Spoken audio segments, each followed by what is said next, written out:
You might be muted. You're muted, Fernando. Can't hear you. Let's talk. What were you saying? Hey, Can't hear you, Fernando. there you go. There he goes. There he goes. Listen, I it's mean- not a Sports Time HQ, podcast without some technical difficulties. Well, that's it, exactly. I mean, the main man himself, everything was going well beforehand, and now, he press play, let's go. He's gone. So we'll give him a few minutes to come back on, I suppose, and then if not, we'll have to take over, talking some news and notes, Gary, eh? Yeah, I guess so. How you doing today, Keith? You weren't here last week, but you're here now. Yeah, I'm feeling pretty good. Was under the weather last week, but I'm back. I'm good, especially good with a Seahawks win. So, unexpected win, but Gino decided to actually take the ball into his own hands and play well. So, yeah, I was happy to get the win over the Niners. What do you think of your boys, the Browns? I mean, Jameis tried his best, I suppose. Yeah, he went against his former club and he threw for like 400 passing yards and 2 touchdowns or something like that. It's a fun game to watch, I guess. Yeah. But the outcome didn't really surprise me because, we're just not that good, I guess. But I'm totally fine with it. Whatever gets us closer to the number one pick. That's it. Taysom Hill went off, man. I mean, he had a crazy day. I mean, I couldn't believe what I was watching. He also had a fumble and he threw a pick. So, I mean, Yeah. he literally filled up the stat sheet, like every single stat. That's it. I mean, he was in a receiver, running back, quarterback, tight end. It was crazy. And do we have Fernando back? You very much do have Fernando back. We got him. I tell you, literally 2 seconds, like just before this show started, everything was perfectly fine. And then all of a sudden, next thing you know, I'm done. Yeah. I don't know what happened to my whole entire thing, but it didn't work. But we're back. What were you guys talking about? I think Taysom Hill, right? Chatting about our teams. Since Seahawks got a good win, Gino put it on this team, and then we moved over to Gary's Browns. Winston, did his best, but Taysom Hill stole the show. Yeah, very much so. Taysom Hill did amazing. Patriots are the Patriots. They almost won. They almost won against the Rams. I'm glad they didn't. Drake May looks good, though. It's all about New England teams having the number 3 overall pick. Jaylen Brown, Tatum, now Drake May. Maybe. I don't know. It looks like it. But yeah, let's get into some news and notes around the league. First off, ladies and gentlemen, I think it's time to give a little cheer in the chat here. Kansas City. Yes. We lost. I mean, they finally lost to the Bills. I don't know if you guys had any bets or predictions on that game, but I did predict the Bills to win that game. It was bound they were going to lose at least one game. So, Miami Dolphins stand defeated still. Only team to stand defeated. Yeah. What are your thoughts with Kansas City and possibly are they still Super Bowl favorites? Yeah, well, that are the Lions, I suppose. But I had the Bills winning, but the Jets, I had a bet. The Jets let me down, of course. Why'd I bet the Jets? But hindsight's great. But yeah, I mean, that's the kind of how it rolls though with these two. The Bills kind of have the Chiefs number in the regular season, get to the playoffs, that flips completely. So who knows? Hoping they'll both make it to the playoffs and we'll get another good game and then maybe the Bills come out on top. But we've been saying it week after week that we don't think the Chiefs look that good, and Mahomes is not playing his best ball. So they were definitely there for the taking. But I mean, no panic alarms yet for the Chiefs either. Yeah, I completely agree. I think it's going to be Chiefs and Lions. I mean, I think they're the two favorites right now, as they should be. The Chiefs, though, you mentioned it, Keith, they haven't looked like their best. So, it was only a matter of time until, they played a great team and they exposed that weak side that they've been showing recently. And the Bills did just that. Yeah. Very much so. We already have a question in the chat by Pate. Should I use my number 1 waiver spot to pick up Jameson Williams? Someone dropped him last week. I think so. I don't see why not. I mean, the guy just finished as a top 10 wide receiver this past week, wide receiver 8. First 2 weeks of the season, he did also really good. Finished top 5 and then top 14, somewhere around that in the season. So I think he's easily clear cut. You got to be picking him up, and you will get him. Yep. I mean, I'm all in. If he's there, people. I don't know why people dropped him. I mean, like, what? No. When was his buy? Was it last week? Maybe, I don't know. The week after, but yeah. I mean, yeah, he's number 1 for me. Go get him. Nah, yeah, you can't leave him on the waiver wire. They had an early buy. They had a week 5 buy, I believe. There you go. Yeah, it's a strange drop. Yeah. Yeah, very, very strange. Frizzy in the chat, would y'all start Audric Esteem or Trey Benson? I know Gary's answer, and I think it's Audric Esteem only because he's a James Conner lover. That's true. Yeah. Exactly right.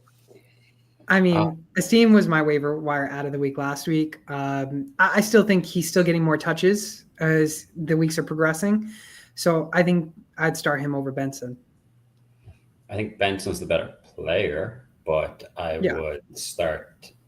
I wouldn't be starting him over Benson. Like I would. Or sorry, I would be starting Estime over Benson though, because Connor. I'm a Connor guy too, as well as Gary, and he's there until he gets hurt. That's the way I look at it. Oh yeah, 100%. I think I was really hoping we'd see Benson more this season, but I think we all are happy that James Conner is still James Conner and he hasn't fallen off yet. For sure. He did get more touches before the bye than previously. He did get more touches, so I think that's where people are getting picked up on. Maybe he's going to get mixed in, but I still think it's Connor's backfield to lose. And he's got me fooled because I had Benson I think after the bye because I saw him getting more touches. Okay. This week, we got a lot of bye week teams. We got the Falcons, we got the Bills, the Bengals, the Jaguars, the Saints, and the Jets. Next week, there's no bye weeks. And then week 14 will be the last week of bye weeks, which will round out the last 6 teams who have not had a bye week. Big names big for these teams. We got Falcons, the Bills. I mean, those two are already big players. Josh Allen, Kirk Cousins, Bijan Robinson, Drake London, Darnell Mooney. You got the Bengals with T. Higgins, Jamar Chase, Joe Burrow. Jaguars, we can skip over. Saints, maybe Alvin Kamara, and then Taysom Hill, maybe. Jets, Devontae Adams, Garrett Wilson, and Breece Hall. So a lot of big names that we're going to be missing. So, I mean, you're going to have to look at the waivers this week for those teams. And then also week 14, because there's a couple other big teams for that. But some more news and notes. Guys, Daniel Jones, he's been benched finally. Yay. About time. For Mr. DeVito, man. Tommy DeVito will get the start. And the Giants, they do get out of the $78 million that they are still owing to Daniel Jones if they cut him after this season. They're supposed to pay him $78 million next year. If they cut him after this season, no more. But they will have a $22.2 million cap hit for next year if they do cut him. And then benching him right now also protects them because if he gets injured and he doesn't pass the physical in March, they would then have to pay him $23 million in injury guarantee. Yep, right decision. I was reading something this morning. I think that Daboll is basically fighting for his coaching career there, so that's why DeVito was the choice. So I'm thinking, put DeVito in and hope you don't win, so you get the better pick because maybe Drew Lock gives you better chance of winning games. So maybe that's what's going on. They're like, yeah, losing is actually good, and I might keep my job because we get a better pick in the draft. So I don't know. I thought DeVito was an odd choice because Locke was the natural fit just to go in there. But yeah, who knows? I don't think the Giants are going to be winning many more games anyway. Yeah, exactly. I think they would just probably end up losing no matter who's the quarterback. But Daniel Jones is awful, so I guess this was kind of just waiting to happen. Yeah, and you mentioned it, Keith. Drew Lock was, I think, number 2 on the depth chart in the preseason. Like he won the job for the second guy on the depth chart, but also they were also looking to add a quarterback in the first round of this past season. They didn't because they wanted either Daniels or I want to say May, but luckily they didn't get any of those. So the Giants will still consider be terrible, but yeah, Tommy DeVito gives them the best chance to lose. Exactly. Moving on to Tyquan Thornton, such a big name player, I know. Second round pick in the past, drafted by the Patriots, and the horrendous Patriots drafting of wide receivers continues. He goes to the Kansas City practice squad, so maybe he might have a chance to win a ring. Maybe. He's going to light it up. I mean, I didn't think he was that bad, but that guy's a speedster. Yeah. And I mean, if he can figure things out there and makes his way onto the roster, he's just a weapon for Mahomes. No matter how good or bad people think, he's just lightning quick. Yeah. So I think that's a good move for him. I didn't mind him honestly when he was with the Pats, but I'm guessing things just didn't work out. Yeah. Yeah. I mean, I thought he was good. I thought I saw him a couple seasons ago. I think it was rookie season, and I thought he looked really good. Again, you mentioned, Keith, the flashes, the speed. I mean, he has the speed. So I was very surprised that they cut him, but hey, it is what it is. Thanksgiving is around the corner for many people back home in the United States. But we have a very big matchup coming up in Thanksgiving. It's the New York Giants and the Dallas Cowboys. Now, it is an NFC showdown, 4:30 p.m. slated game Eastern time. It's the DeVito and Rush show. Are we excited? Hell no. Gary, are you excited? Gary's face says it all. Yeah, I think my Wi-Fi is kind of bugging out a little bit here at school. But no, I am not excited at all for that game. I mean, it'll be nice to throw on just because it's Thanksgiving. But, I mean, realistically, who's going to be wanting to watch that game, especially if you don't have anybody in fantasy going? I mean, pretty much snooze fest. Yeah.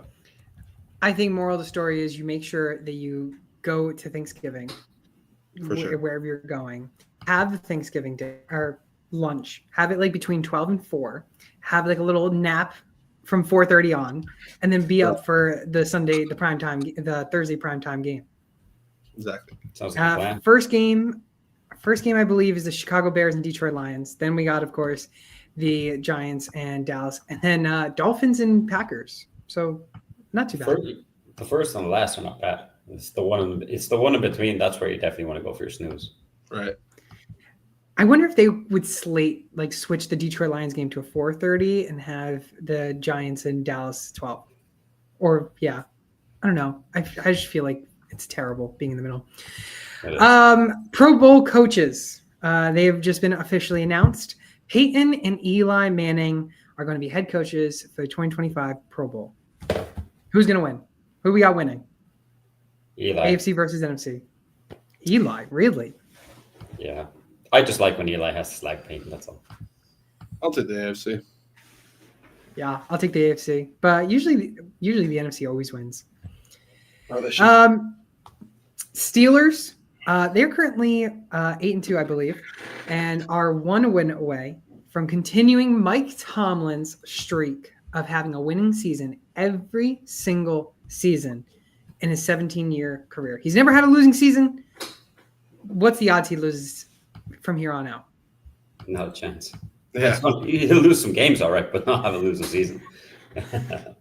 Yeah. I mean, Going to watch, honestly. Yeah. Especially this year, like they're not a good team. Like they're really not. Like their offense is so boring. I'm sorry. Like I'm a big. I liked Russ. I liked Russ when he was at Seattle, and I'm a big fan of the backfield. Talk about Jalen Warren a lot this year, but like their offense is just so boring to watch. And they have a star-studded defense, but it's like how they're 9-2. I have no idea. But they continue to do it year after year. It seems to be the way, though. I think we've talked about it last year and year before. Like it's like they don't even look good, but they win. Yeah, it's annoying. Yeah, it is annoying. It is. I just don't understand. I mean, I thought this year would be the year that they would have a losing season. So Is Mike Tomlin a Hall of Fame coach? Oh, definitely. Yeah. Definitely. Okay. Just wanted to make sure that was clear. Mhm. We have some stats I wanted to mention. Jared Goff and the Lions, they are 9-1. And this is the best start for Detroit since it started 10-0 way back in 1934. So for everyone who is a Detroit Lions fan, I think you might be pretty excited for your season right now. Let's see. Taysom Hill. You guys mentioned a little bit about Taysom Hill. He is one of just 2 players since 1950 with at least 100 rushing yards, 3 rushing touchdowns, and 8 receptions in a game. He joined Hall of Famer running back LaDainian Tomlinson, who achieved those numbers back in 2022 against the Broncos. I got to ask, because LaDainian Tomlinson, of course, Hall of Famer, do you think Taysom Hill is a Hall of Famer? I don't think so somehow. Yeah, somehow.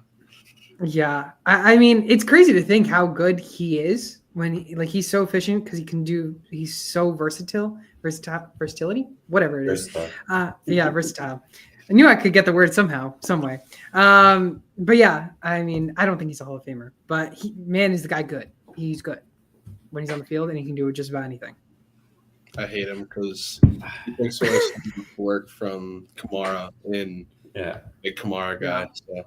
I mean, they make it work, but if you put him on, maybe unless he goes to Andy Reid, who likes to do like crazy plays, I don't know where else that type of skill set would actually work. Right. Yeah. Lastly, for some key things about Brock Bowers, I got a long list about Brock Bowers, but 13 receptions for 126 yards and a touchdown this past weekend. That is the most receptions by a rookie tight end in NFL history. Bowers, who has currently 706 receiving yards, is the first tight end in NFL history to achieve 700 plus receiving yards in his first 10 career starts. He joins Odell Beckham Jr., who only has at least 70 catches through the first 10 career games. I just also want to mention Brock Bowers has 70 receptions this season. Jamar Chase has 73, and Jamar Chase is the leading receiving leader this season in the NFL. Last 2 things, at least 90 yards receiving in 4 different contests, trailing only Mike Ditka, who had 6 in 1961 for the most performances with 90 plus receiving yards by a rookie tight end all time. And then lastly, Bowers, who currently has 10, also tied Jeremy Shockey for the most 10 catch games by a rookie tight end all time. He's blown it up. I mean, I don't think many people He's really good. coming. Yep. Yeah, I mean, I don't understand why a lot of people didn't think that it would work out between him and Las Vegas. I mean, he's looked like one of the best tight end prospects coming out of the draft in a while. Him and Kyle Pitts both. So I feel like people kind of undermine that value pick that the Raiders had when they took him. I figured that Devontae would still have a good year there. I guess Brock Bowers immediately became the guy, and I'm happy to see it because I hate Georgia, but he was always a great player to watch in those games.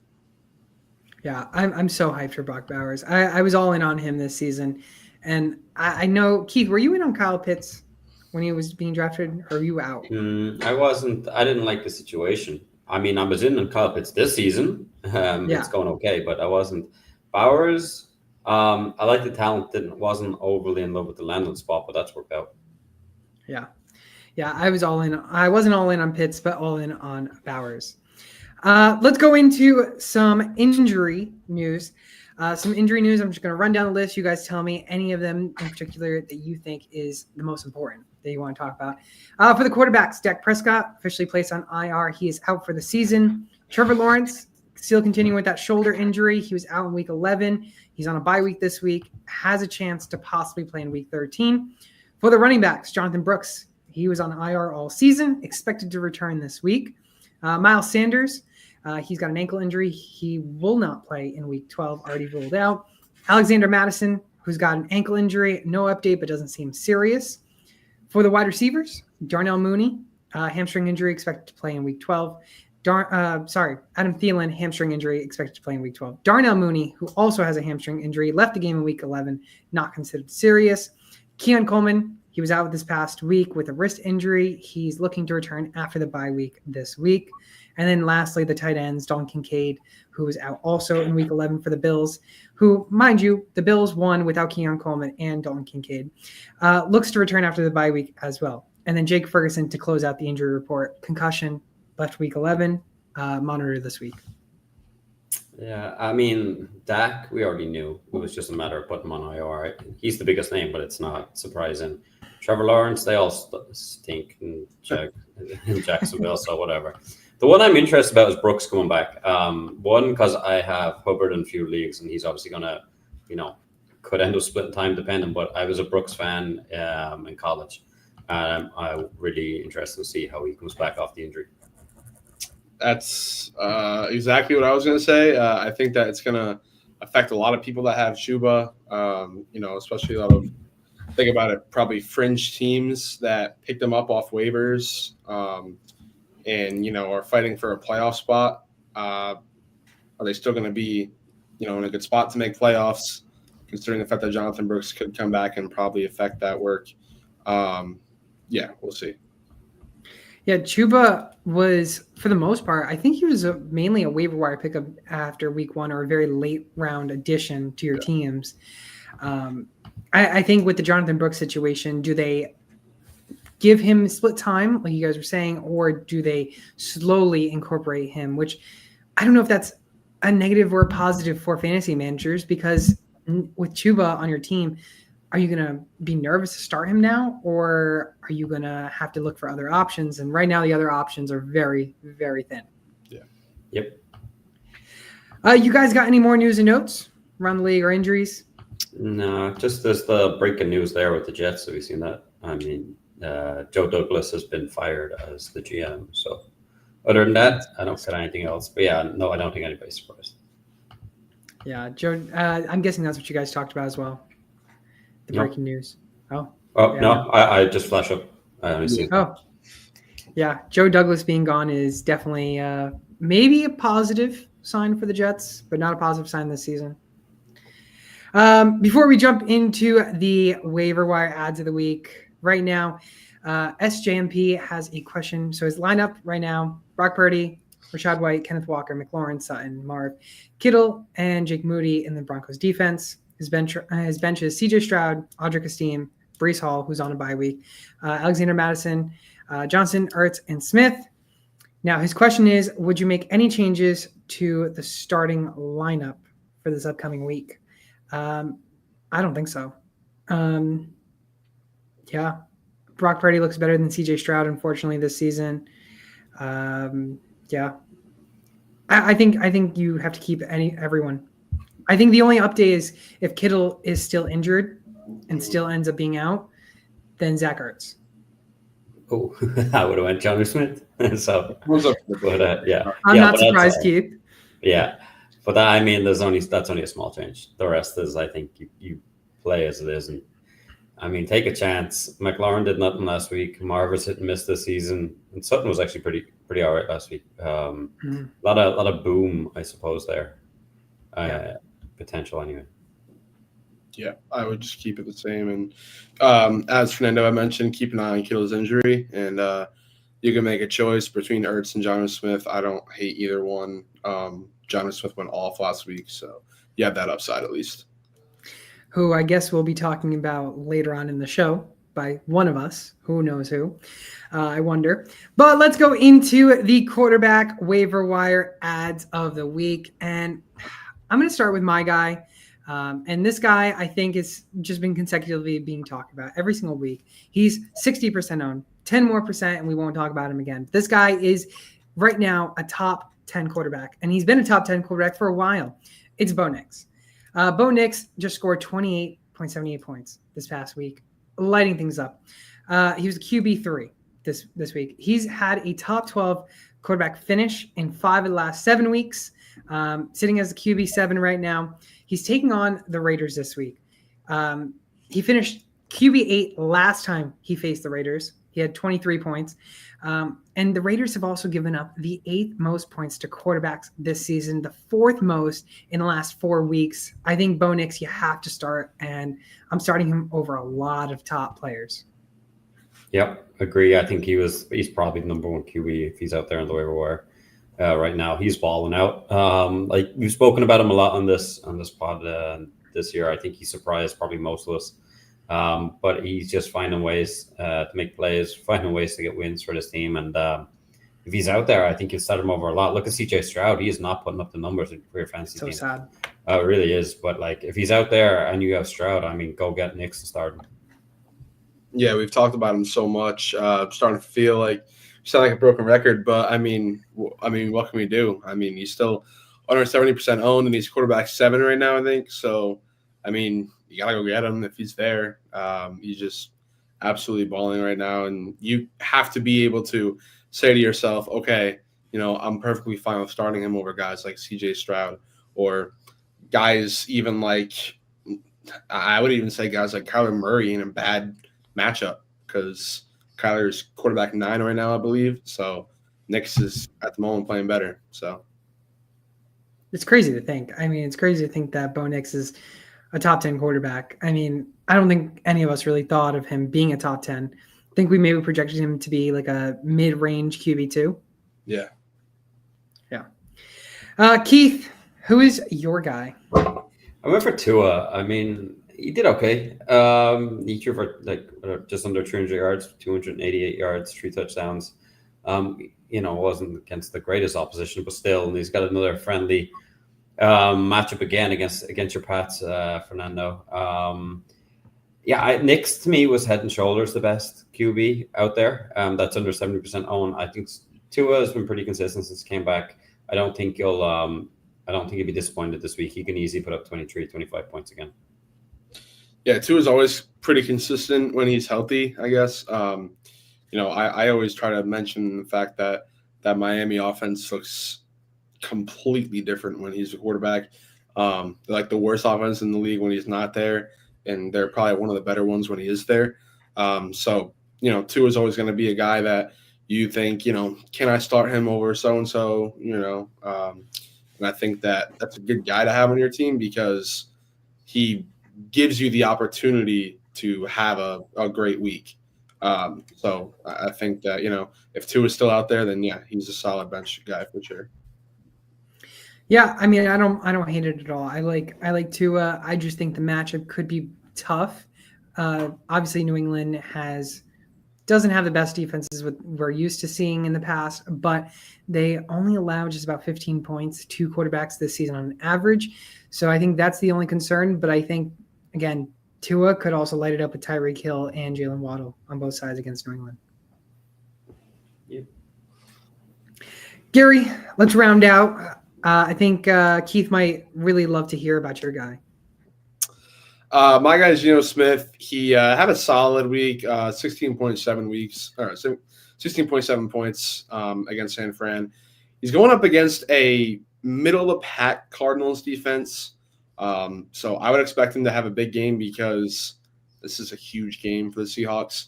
NFC West is still up for grabs, so all these divisional rival games mean so much. And on top of that, he's still quarterback 11. So he needs to be owned in the relatively deeper leagues. It's pretty straightforward.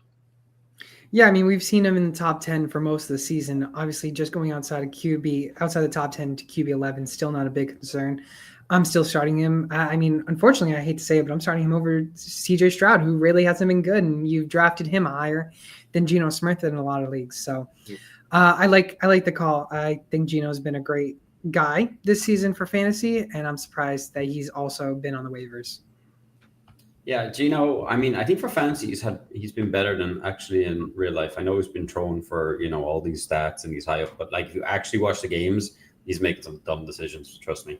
But he's actually doing a hell of a lot better for fantasy. I do agree with you, Gary, that, these cards, middle of the pack, I think the Seahawks have a great chance to expose it. And what's not getting a lot of credit for the Seahawks is their defense is not that bad. I mean, as of late, a lot of teams aren't putting up a lot of points against us.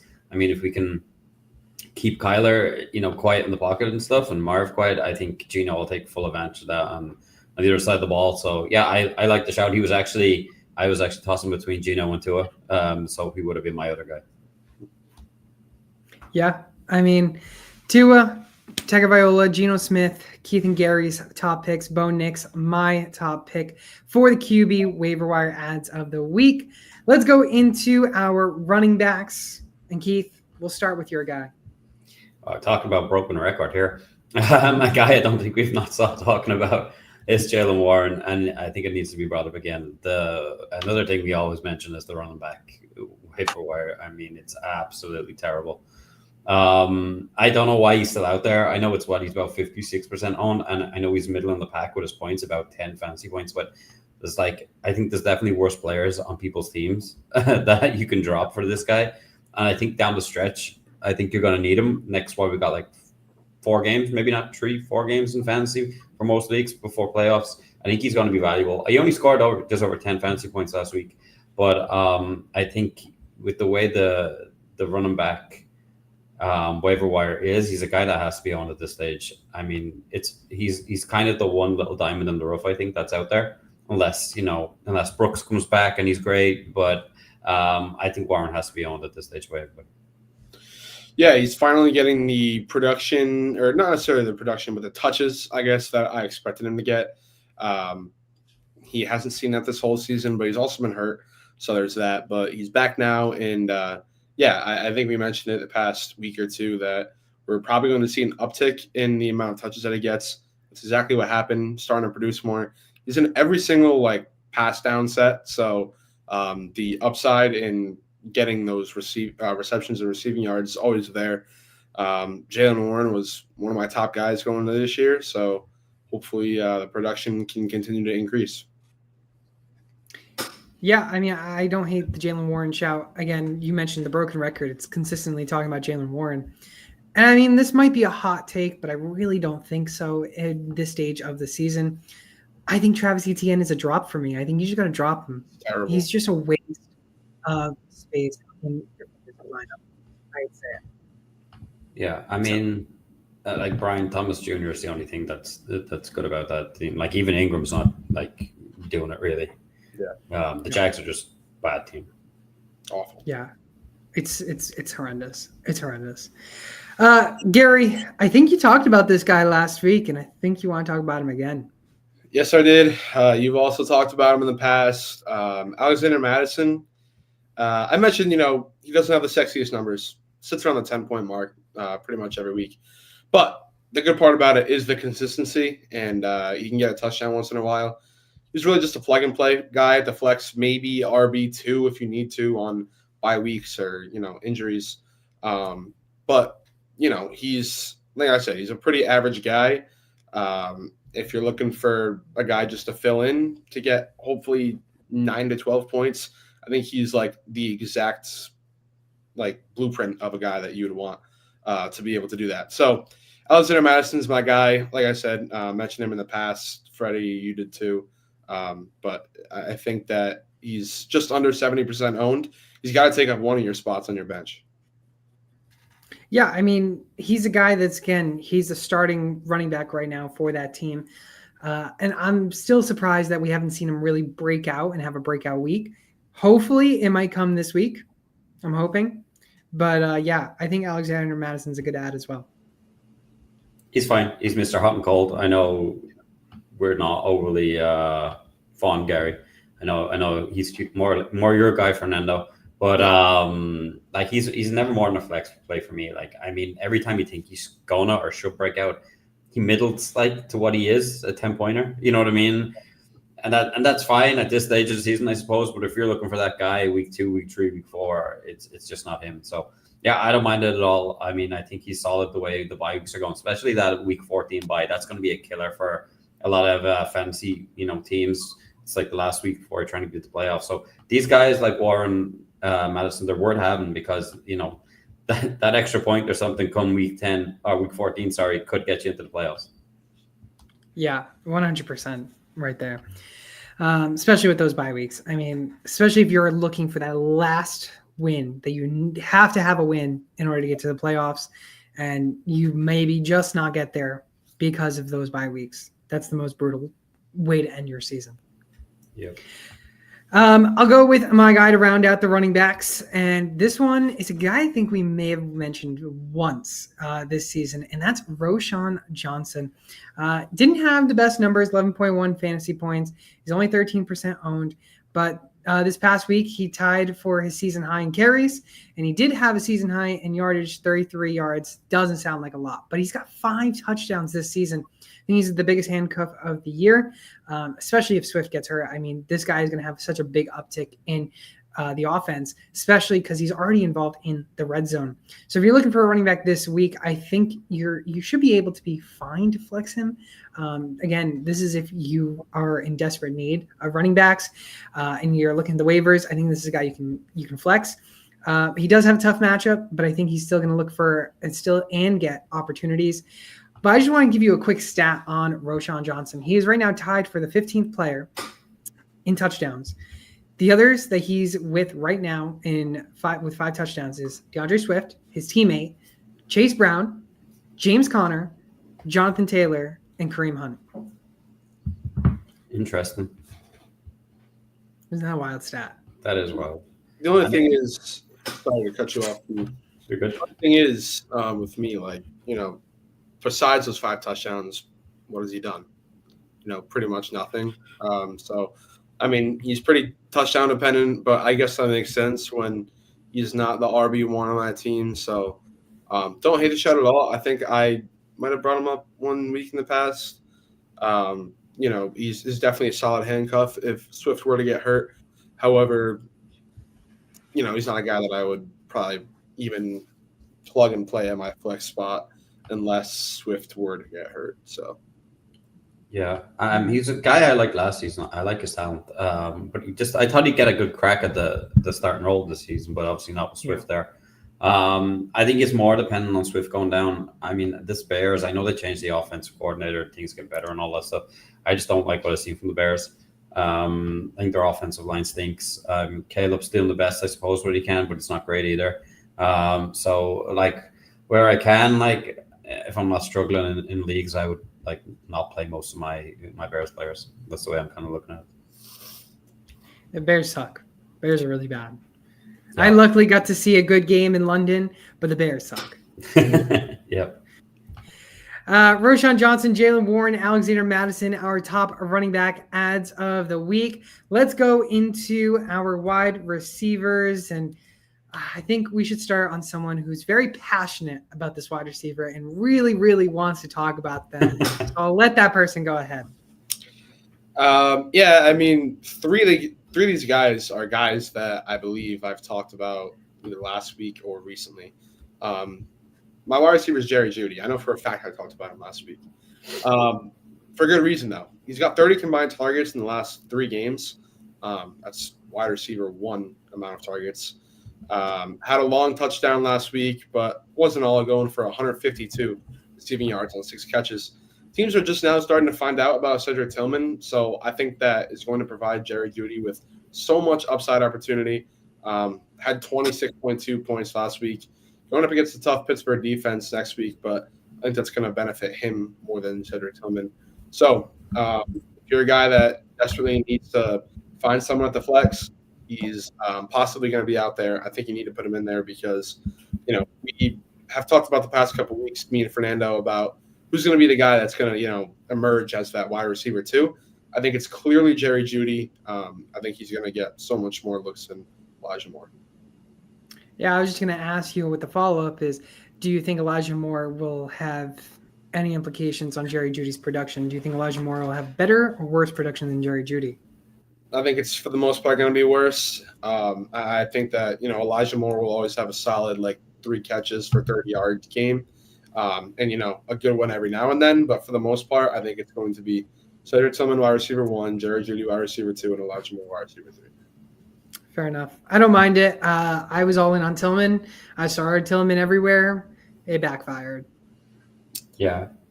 I mean, I'm on the same kind of wavelength as you, Gary. I think Tillman's more talented guy, and he's the wide receiver 1. But I think that's going to open up more opportunities for Jerry Jeudy now. Right. I think the attention is all going to be on Tillman. We've seen the connection previously that he's had with Winston. Obviously, then this week, Jeudy goes off. I mean, Judy's always had the talent to do this. Like he would every now and again for the Broncos. Problem is consistency, and he gets in his own head by the looks of things. If he can just kind of keep level-headed and just keep going and playing his game, I think he'll be fine. I think he's a talented dude, but I think it's all up to him whether he wants to do it or not. I don't mind the pick at all. I think all our guys, from what I see, are potential league winners. That's how I view them. Yeah. I mean, they could bust tomorrow, of course, but I think, with their kind of styles of play and the big boom, I think all our guys are league winners. So I think Judy's great to have. Yeah, and my only concern with Jeudy is about who they're going to spread the ball to. Is it this week Jerry Jeudy, next week Tillman again? Is it Jerry Jeudy or Elijah Moore? Or is it Elijah Moore or Cedric Tillman? That's my only concern. But if they can continuously spread the ball out, I mean, I'm perfectly fine with Jerry Jeudy. So, yeah. I know what the funny thing about that is if you ask Jameis Winston, where does he want to go with the ball? He won't tell you. He won't have a clue. That ball's just going the furthest it can go down the field. Really? And whoever's there is there. So it's kind of not predictable. The good thing is they throw like 40 to 45 times a game with him.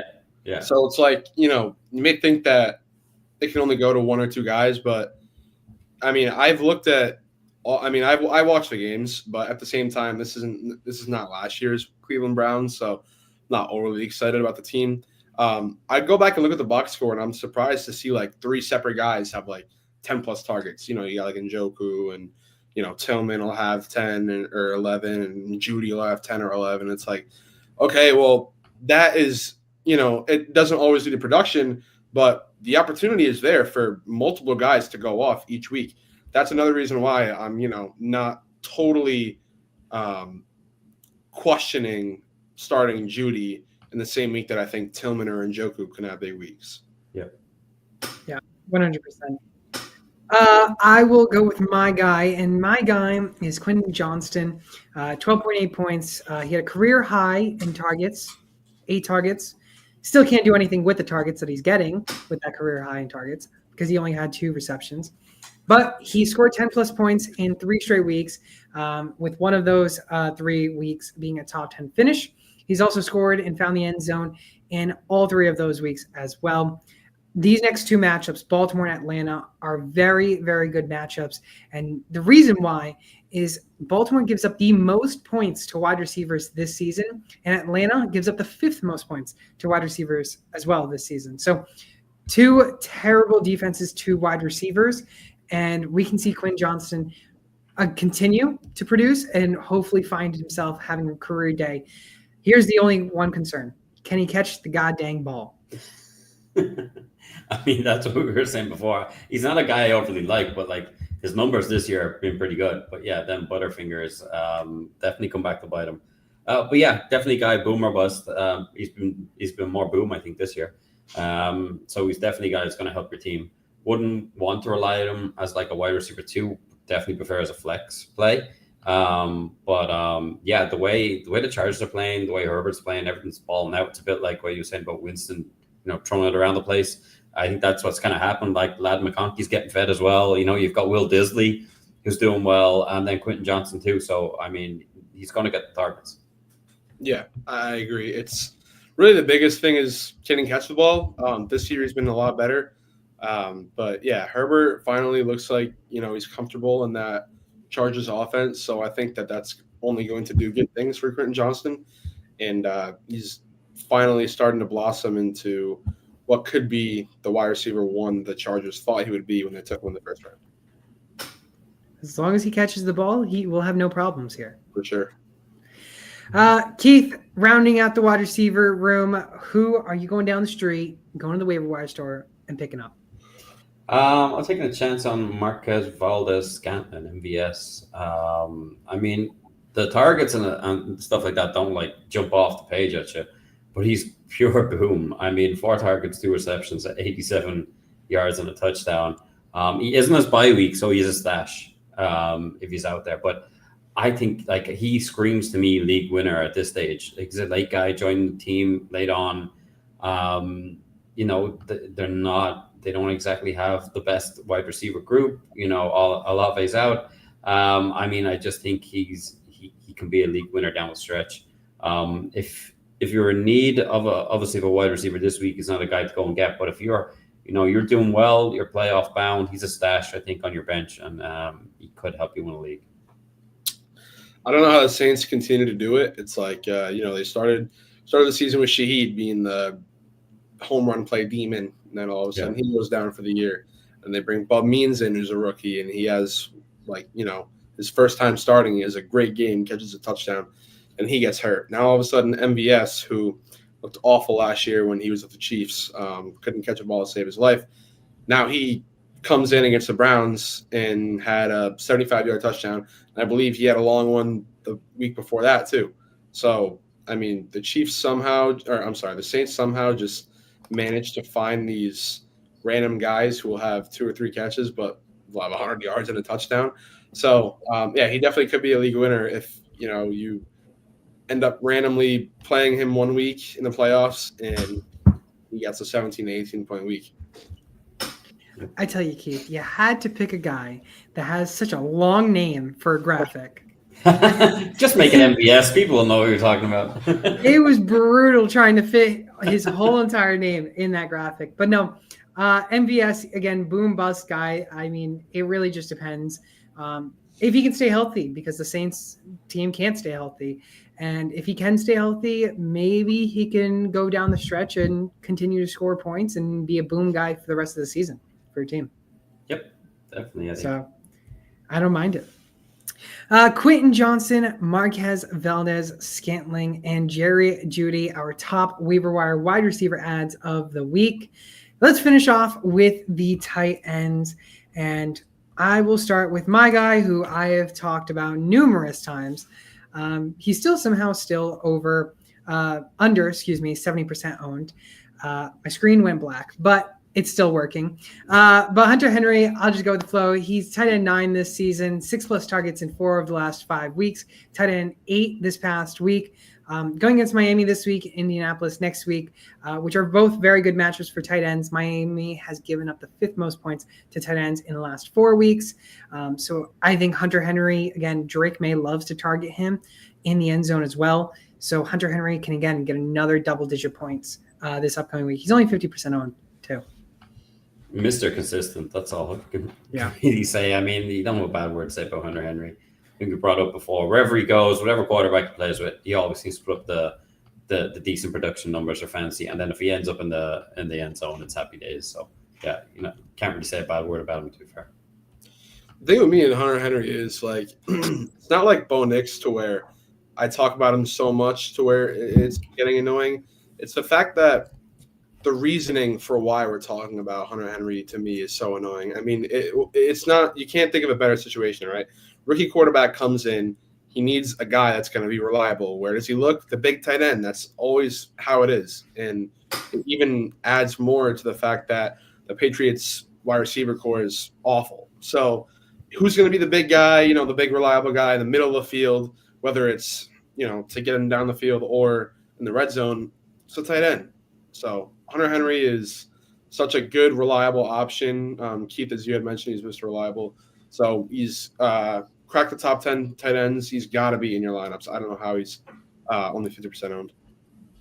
It's so surprising to see a lot of these guys that we've been talking about being top 10, whether it's Bo Nix, Geno Smith, Hunter Henry, whoever it is, just consistently being talked about because they're top 10, but still somehow not over 70% owned. I think this year, though, the tight end position is doing a lot better in fantasy compared to usually we're saying how bad the tight end position is, and you're just looking for someone that will give you 7 or 8 points. But this year, Kate Otten, Brock Bowers coming into the league, these guys are doing a lot better. And it's actually Kelsey's not exactly putting up the numbers. Kelton's still doing strong. So I think that's probably, the reason too. Well, I think the first half was awful, right? Because you remember at least Goddard, he had one big game, a 25-point game, whatever like that, and we were 4 weeks into the season, and he was tight end 1 or something like that, just off that big game. Mm-hmm. So the first half, I think it was pretty garbage, but so far since then, it's heated up a lot. So I'm happy because you mentioned it, Keith. It's normally god awful, but it's completely flipped. We've talked about it so much. The running back position is terrible. Like I don't even want to look at it. Yeah, it's really switched from tight ends being the worst to running backs being the worst. I mean, this year I feel like I'm perfectly fine choosing a tight end. Last year I feel like it was horrendous, but the running backs were perfectly fine finding those. This year, completely opposite, completely different story. Yep. Let's go on to Keith, who is your guy. Jonnu Smith. Hey, look, just happens to be the guy that was on your man's team. He went off last week, 8 targets, 6 receptions, 101 yards, 2 touchdowns. Will he do that this week? Probably not, because that's the tight end position for you. But I still think he could be, he could still get you like 12, 15 points. I think it's a friendly enough matchup against the Patriots. Tua spreading it around. Also, Tyreek's a little bit banged up as well, might be helping. But Jonnu Smith's always been good.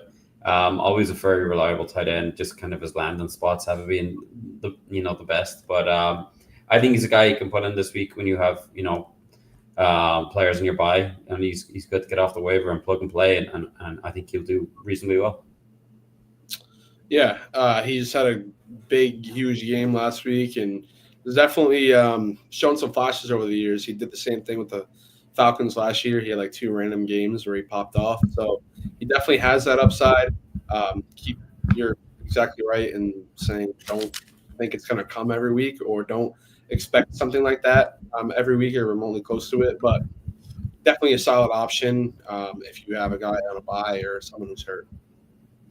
Yeah, I mean, if you have guys who are on a bye week that you are in desperate need to start a tight end, I'm fine starting Jonnu Smith. I was asked a couple times on start sit questions this past week about Jonnu Smith, and there was a couple that I said to start, but a couple to sit. But it was just crazy to think that I was talking about Jonnu Smith. Didn't expect to be talking about him, to be honest. Gary, who is your guy? And I'm very, very intrigued on your guy because I actually like your guy a lot this week. Yeah, I mentioned a little bit earlier how 3 to 4 of my guys are people that I believe I talked about last week. I don't know if I talked about Madison last week, but I have. No, you did. Did I? Okay. You did. I was gonna say I talked about him recently. Will Dissly, I talked about him last week too. I guess it worked because he went up a little bit in the rostered category, sitting at just under 30%. But he just scored 18 points. He had a nice touchdown. Like I said, 2 weeks in a row that I'm talking about him. Target numbers have been there as of recent, and I said it was only a matter of time until he fell into the end zone. Well, he did on Sunday night. Chargers offense was great, and Dissly has emerged as the true tight end 1. I think that he's just going to continue to get solid target numbers, solid production numbers.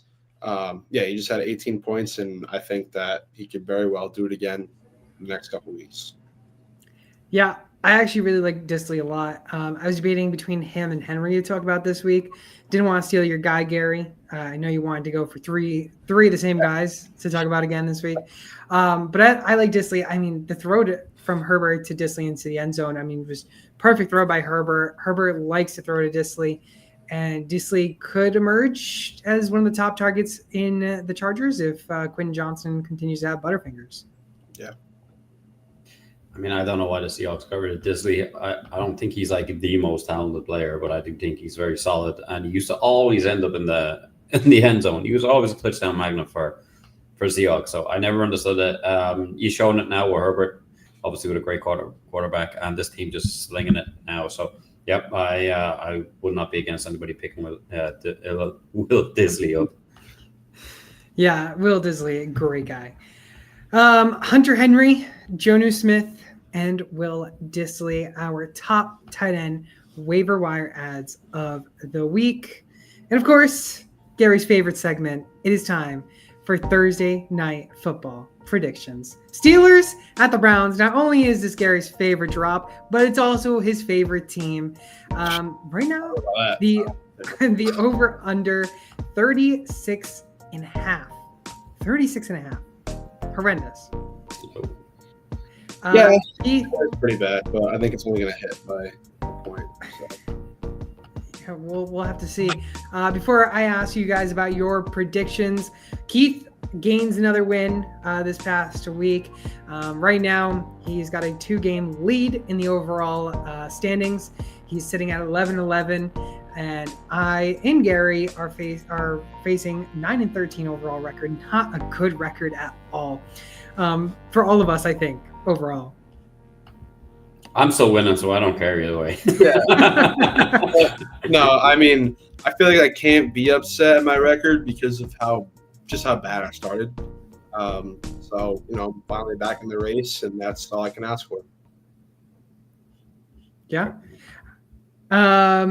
Keith, we'll start with your pick. Who is your pick? I'm going Steelers. Sorry, Gary. 26-17, and it hits the over. I'm also going with the Steelers, so that's totally fine. I have them winning 23-14, just barely hitting the over by half a point. I think it's going to be a defensive game. Our defense was good at home last year. They haven't been as good this year, but they're still solid for sure. A little banged up, but I think, these divisional rival games, especially Browns versus Steelers, are always really tough. So I expect the same thing to happen here. Yeah.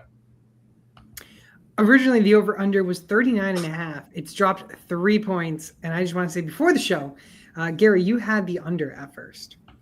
Yeah, I mean, I had the same score, so it was the under. But with this sudden drop in 3 points, it ends up being the over. So they must have knew that I had the script. They wanted to make sure. So you guys are picking the Steelers and taking the over. Do I go with the Browns and taking the under? Unfortunately not. Unfortunately not. I can't do it.